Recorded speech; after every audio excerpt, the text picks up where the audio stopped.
Hi everyone, so this is day one of our 42-day revision challenge, and I'm excited to start off this with our first concept, which is the production possibility curve, also known as the PPC. So what is PPC? Let's define PPC. Well, PPC is simply an economic model that shows the maximum output of two goods that an economy can produce by employing its resources fully and efficiently. So what do we mean by this? Well, simply that, let's say we have an economy and it's making two resources, right? Let's say they're making apples and oranges, right?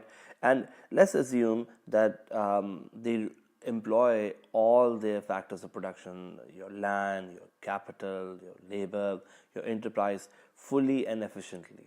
So if there are only two goods that economy is making, and let's say they employ their resources fully and efficiently, then the PPC, or the production possibility curve, will shows you all the maximum possible output of these two goods, the various combination of these two goods that an economy will make if it uses its resources fully and efficiently. Let's show this in terms of a diagram. Okay, so on my x-axis, let's put oranges. And on my y-axis, let's put apples. Okay, so let's start with that. So on my x-axis, you have oranges, and on the y-axis, we have apples. So the first assumption we're taking is basically that only two goods can be made. Number two, another assumption that I'll take is just that when we're making this curve, we're assuming that the factors of production are fixed. This means that they will not change, because if they change, something would happen to the curve, which is a later discussion. So when we assume that all factors of production are fixed, and assume that the economy is making only two resources, and let's also assume there is a fixed technology. Things like machines are not increasing in their productivity, or workers are not becoming better, so technology is also fixed. So if we assume that technology is fixed and factors of production are fixed, and that the economy is using its resources fully and efficiently, and is making only two goods, then we get a curve like this, for that matter.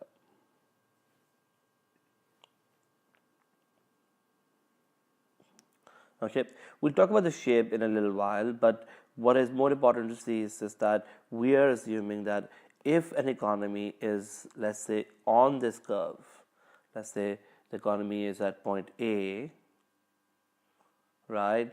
And let's say point A is like 50 of this, 50 of apples, and 15 of this. Then the economy is basically getting this output or combination, but it's using its resources fully and efficiently. Now, if the economy wants to, let's say, decide we want more of oranges, what do? They simply decide to go from point A to point B, which would give them, for example, more, like the 25 of oranges. So this is plus 10. But they will then have to sacrifice something of apples, let's say 10 of apples. And the reason why they need to sacrifice is that when they move from A to B, they are devoting some of the resources that were going to apples. Remember, we've used all our resources fully and efficiently when we were making this combination A. Now, moving to B would mean take some resources away from apples and give it to oranges, which would mean sacrifice some of your output that you made for apples and get more of oranges. So there is clearly what we call your opportunity cost is happening, because when you lose something of your one good, you're getting another good in return, only because both these combinations were assuming resources are fully and efficiently employed. So there's one thing to start off with, that when you are on the curve, let me write this, all points on the PPC are where resources are fully and efficiently employed. Okay, while let's talk about what if you're not on the curve, and what if you are, for example, like at point like this one. Let's call this point X. Okay, point X is like where you are not on the curve, but you are under, below the curve. What does point X represents? Well, point X represents what we call inefficiency or unemployment. Now let me explain this quickly. Let's say if you were at point X, right? Now when you're at point X, and I'm saying this is inefficiency or unemployment, and the reason why I say that is that when you go from point X to point B, do you get more of oranges? And the answer is yes. I get 10 of more of oranges. But how much do you have to lose for apples? And the answer is, well, I'm not losing anything, because it is 40-15 of apples and oranges, and now I'm going to 40 of apples to 25 of oranges, which would mean more of oranges but no sacrifice of apples. This means you must not be allocating your resources properly to start off with, otherwise you would have gotten some sacrifice. So point X basically represents that you were not employing your resources properly, because if you get more of something, let's say more of oranges, without losing anything of apples, then this would mean you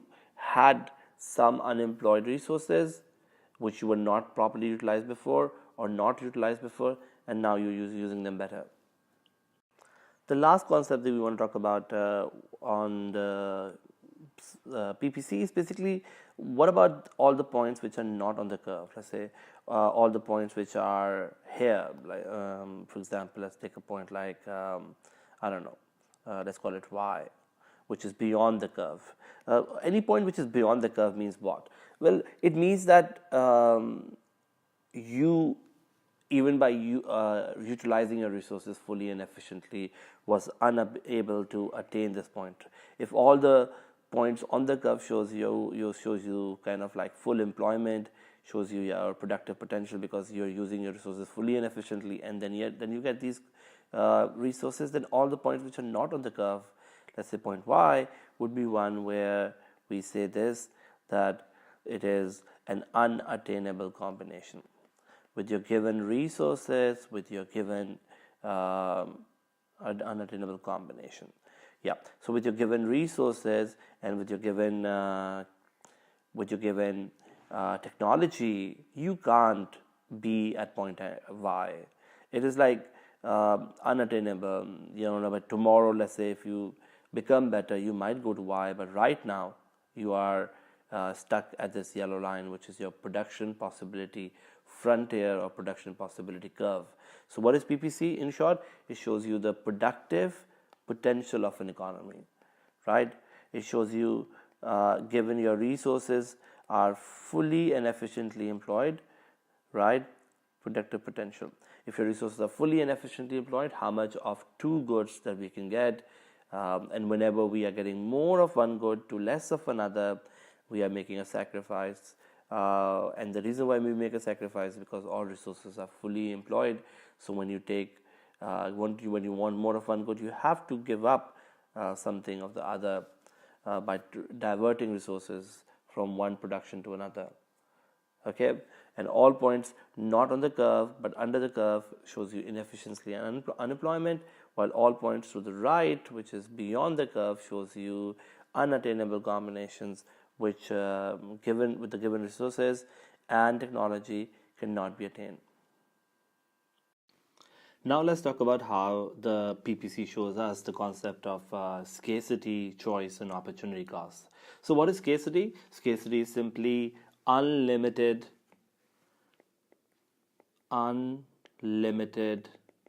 wants and limited resources. So because of this unlimited want and limited resources, we know that there are some output combinations that we can't produce. In other words, some output combinations would be such that we do not have the resources to produce. They will be what we call unattainable, and therefore if they are unattainable, then our PPC diagram can show that, because all combinations which are beyond the PPC, like for example, like let's say this combination Y, which is let's say 30 of oranges and 40 and 50 of apples, will be what we call unattainable. And the reason is very simple, because the economy doesn't have the resources to produce that output. So scarcity is shown by all combinations to the right of the PPC, which are all the unattainable combination.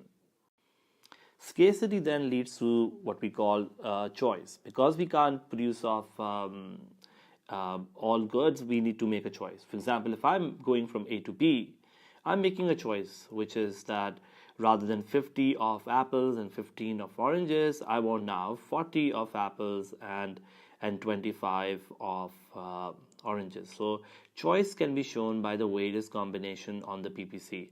Choice A would mean you can't get choice B or choice C, but all of these combinations are telling us the choices that we make. When we make choices, we are committing resources towards that. So for example, combination A tells us that we are putting resources so that we get 50 of apples and 15 of oranges, while combination B says that now I'm diverting resources and I'm getting choice B. So how do you show choice on the PPC? Well, simply by all your combinations on the PPC. Combinations on the PPC shows us what we call choice. Which brings us to the opportunity cost. What is opportunity cost? Well, we define that as the next best alternative forgone. In other words, it tells us that when we decide to have one particular choice, what do we lose out when we make that choice? So for example, if I look at the PPC, when I get more of oranges as I move from A to B, for example, here I get plus 10 of oranges, I am losing something of apples. I'm losing 10 of apples, right? That's where I move from A to B combination. So therefore, opportunity cost tells me, okay, how much do I lose of apples when I get more of oranges?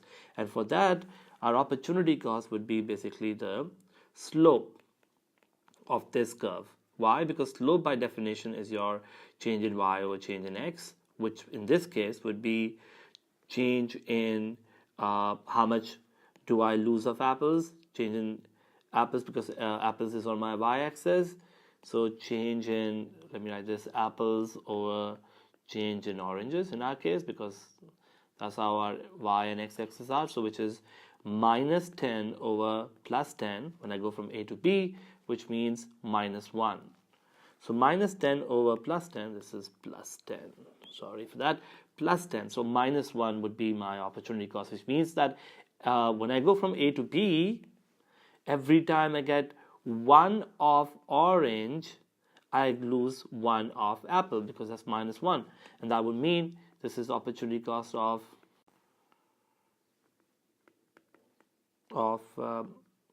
oranges in terms of apples, right? So in short, the slope of the PPC tells us this opportunity cost. I want to show you one more example. Look at this.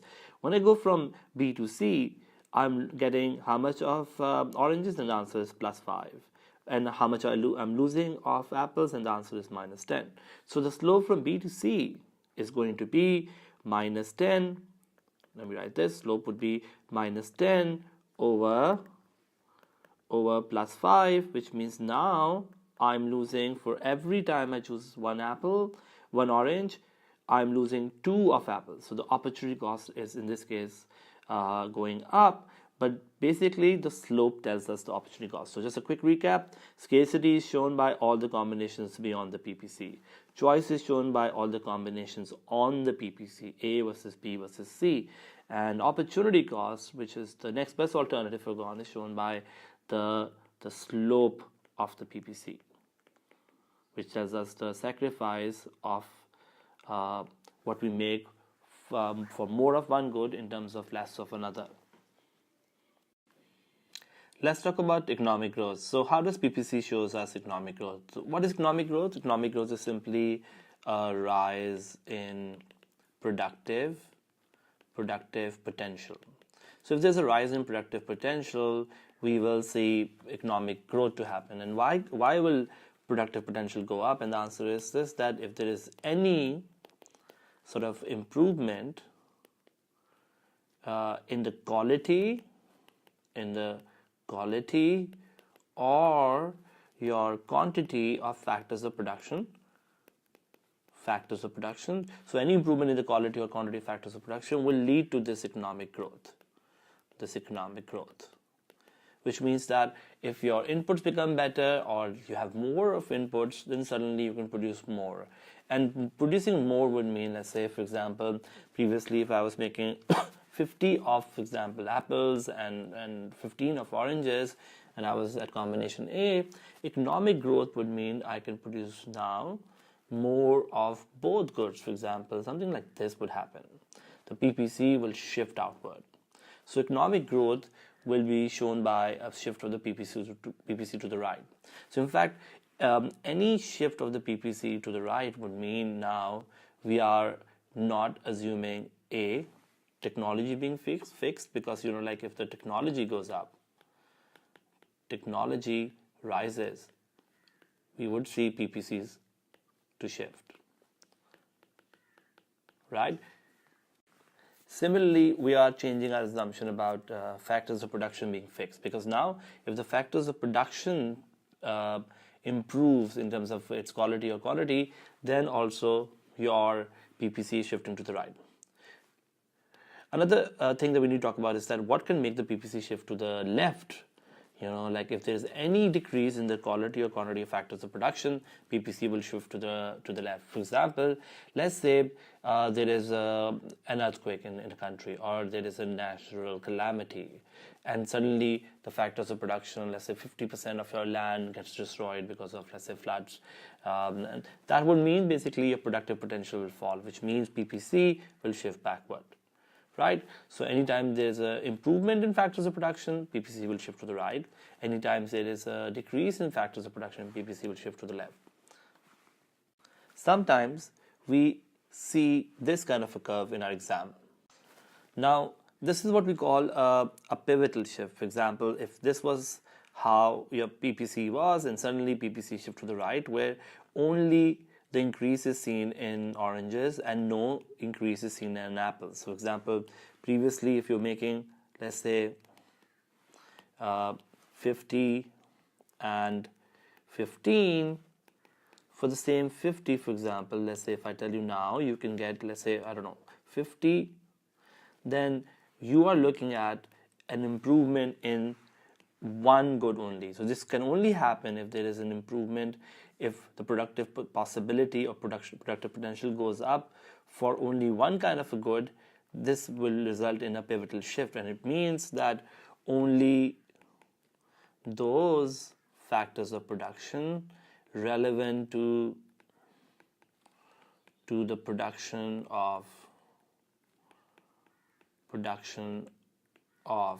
one good, in this case oranges, has improved. So for example, suddenly if land which is used for the production of oranges become more fertile, or for example the machinery which we use for oranges become more fertile, then there will be more production of oranges. The productive potential for oranges will go up. Now this means that the inputs that are used for apples have not shown improvement, but the inputs that are used for oranges have shown improvement, and that's why we are getting this non-pivotal kind of a shift. So non-pivotal shift means only those inputs which are relevant to one kind of a good have improved in quality. So our next discussion is about the shape of the PPC. The two kind of shapes that we'll see in exams. One is what we call a linear PPC, where what you can see here is just that it's a linear PPC, so the slope is constant. Or you'll see what we call this kind of a PPC, which is concave to the origin PPC, where we have what we call a slope which is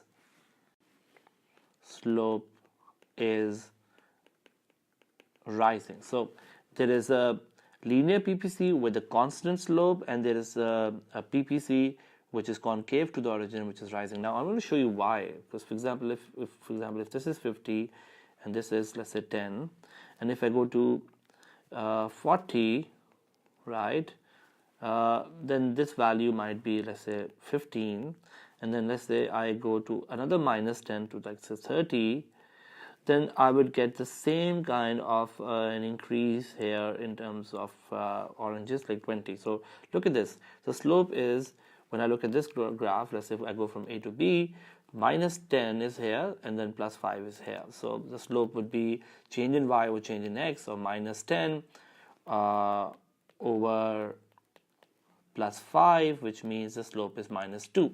So the opportunity cost is minus 2, which means every time I get one orange, I lose 2 of apples. But when I go from B to C, I get the same slope, because again, it's minus 10 over plus 5. So I get the same minus 10 over plus 5, which would mean I get the same slope of minus 2. This means slope is constant, which means basically what we're trying to imply here, that not only the slope is constant, but this is what we call a constant opportunity cost curve. Okay, the opportunity cost is not changing, and I'm going to talk about it in 1 minute, but let's look at the other curve first. Okay, now in this case, what is happening, let's say if I am getting 50 and let's say 10, and let's say I go to minus 10 and go to 40, right, I might get, let's say, a plus 5. Okay, so let's say 15, so I get a plus 5. So what's the slope here? And the answer is, the slope is minus 10 over plus 5, which is equal to minus 2, right? But what if I go from, let's say, this is A to B, but what if I go to B to C? Now, there's an important thing to look at, because now the distance here is shrinking. This gain here is shrinking for the same kind of a loss here. Let's say I go from 40 to 30, I get a minus 10, but here I'm just getting, let's say, 17 to plus 2, which means that every time I'm sacrificing the same level of apples, I'm getting less and less of oranges. The slope is like this. The slope is becoming more steeper, or the opportunity cost is going up, because look at what the slope is here. The slope here is minus 10 over plus 2, which means minus 5. The opportunity cost suddenly for one orange was like 2 apples, but now it's for one orange it's like 5 apples, which means the opportunity cost is rising, slope is rising, or opportunity cost is rising. Now, why is this happening? Why is this opportunity cost rising here and the opportunity cost is constant here, and which one is more pertinent or realistic? And the answer is this, that this curve assumes that every time I go from more of oranges to less of apples, I'm diverting resources from the production of apples to oranges, but those resources that I'm diverting are equally efficient at producing both apples and oranges, which means, let me write this, equally efficient, which means that they are as good as producing, for example, oranges as they are for producing apples. So we are not having any problem. The sacrifice is the same, irrespective of no matter how much oranges or apples you produce. On the other hand, this assumes that resources are not equally efficient, or in other words, not completely mobile. And it makes sense. For example, I go from production of apples to oranges. Now, there's some conditions required for oranges to produce. So I can't really assume that every time I get to produce more of oranges by taking away resources which were very good for apples, I should get the same amount of oranges. There will come a point when those lands which were really good for apples but not good for oranges, if they are being used to make more oranges, clearly you will not get the same productivity that you were getting when you were making apples. So like minus 10 doesn't result in minus 10 plus 10 here, but only plus 2, because now that resource which was very good for apples is now used for oranges, which means that you will suddenly see a rising opportunity cost or a rising sacrifice, because those goods, those resources are not well suited for the production of oranges. So this one is more realistic. It says that you have a rising opportunity cost, which is what the reality is. People are not good at making everything, or not equally efficient or mobile in making all goods, while this one is simplistic. So both of these curves are relevant for as far as we're concerned, because they both come in our exam. The last thing we want to talk about is basically the application of PPC. Now, there are two kinds of applications we want to talk about. Number one is capital versus consumer good, which is basically, like if a country decides to put more of their resources in making capital goods, what is the opportunity cost in terms of consumer goods? And the second discussion we want to talk about is what we call capital consumption or depreciation. So let's start with first the capital versus consumer goods. So let's say a country is making two kinds of goods, either the capital goods or the consumer goods. Now, what are capital goods? We say capital goods are those goods which are useful in the production of, or rather they are inputs in the production of other goods. So for example, machinery could be capital goods. And consumer goods are those goods which are basically consumed for, so let's say by a consumer, and it is a good which doesn't help us produce more of other goods. Like for example, a bar of soap would be a consumer good, burgers would be consumer goods, and so on. While the machinery that is used to make those burgers would be your capital good. So I have two countries, let's say country A versus country B, and country A is deciding to put more of their resources in capital goods and less on consumer goods, versus country B is putting more on consumer goods and less on capital goods. So this is a choice that two countries, let's say country A and country B, has made. So country A is putting more on capital goods. This means they are right now deciding to sacrifice consumer goods for more capital goods. This sacrifice of consumer goods would mean they will have a lower living standard today. Why? Because a country that is investing in capital goods and has a lower amount of consumer goods are directly linked with your welfare or your standard of living. So they decide to have low of your consumer goods, and therefore they are not having higher living standard, only because they want to invest more in capital goods. Remember, capital goods are investments as well. Why are they investment? Because this is where we are producing more of capital goods. Now, country B, on the other hand, decides to have more of consumer goods. This means that they have a higher living standard today, but less of capital goods, means they're not putting enough money or resources in the production of capital goods. What's the implication of this?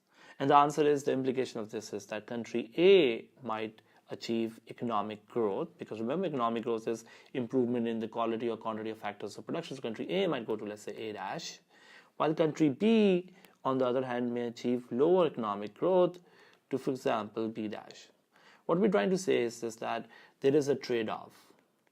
The trade-off or opportunity cost is that if you decide to have more of capital goods today, you might sacrifice consumer goods today, but you will be able to achieve more economic growth than another country that is putting less resources on capital goods today. So the trade-off is something, has a name which we say is more jam today versus more jam tomorrow. What do we mean by this? If I decide to have more jam today, jam is a consumer good, of course, then this would mean I am right now country B, then I would have less jam tomorrow than another country, like country A, that decides to have less jam today, less consumer good today, but more consumer goods tomorrow, because they have achieved higher economic growth. So a country has to make a choice as to decide how much of their input should they dedicate to capital versus consumer goods. And there is an implication, because if you put more resources in capital goods, you achieve more economic growth, higher shift of the PPC to the right. While if you put less resources on consumer on capital goods, then this would mean lower economic growth in the future. Let's talk about depreciation or capital consumption. So what is capital consumption or depreciation? Well, we define depreciation as when capital gets used and need to be replaced. So if a country is using resources and in the process of using it, it ends up depleting those resources, then the most important thing would be to replace them so that the capital stock or the amount of capital goods that you have stays the same. Because if the amount of capital goods stays the same, then your productive potential remains the same. And if your productive potential remains the same, then the PPC will not shift backward or will not shift to the left. In fact, if you invest more than your depreciation or capital consumption, you are basically not only replacing your capital stock but also putting more money in new capital, and that will see economic growth. So let's say a country right now has OA amount of capital goods being used in terms of or being depreciated. Okay, this is your amount of what we call depreciation. Let me call it dip. This is the amount of depreciation. Now, if you are able to invest OA, you will stay at this PPC. But let's say you decide not to put OA, but let's say you decide only to put OB amount of capital stock. This means that you're not putting enough. There is this much of depreciated capital, which means this much of investment needed, and you decided not to put this much, but you decided to put something lower like OB. Why? Because you decided to have more of consumer goods. So you're trying to have more of consumer goods. So let's say you decided to be at this point, right? Now, the result of this more of consumer goods today at the expense of capital goods would be not good for the economy, because now suddenly you don't have enough capital stock and your PPC will as a result shift backward. Does that make sense? So in order for us to make sure that your PPC stays at the same point, we need to invest enough to make sure we are taking care of your capital that is being used up. We need to replace that. In fact, if you decide to put more than OA, you might see PPC to shift to the right, because now you are not only replacing your depreciated asset, but also putting more. So what is the conclusion here? Well, an economy needs to invest at least enough to make sure that they are able to replace their depreciated capital. If they do so, PPC stays where it is. If they don't do that, PPC will shift backward.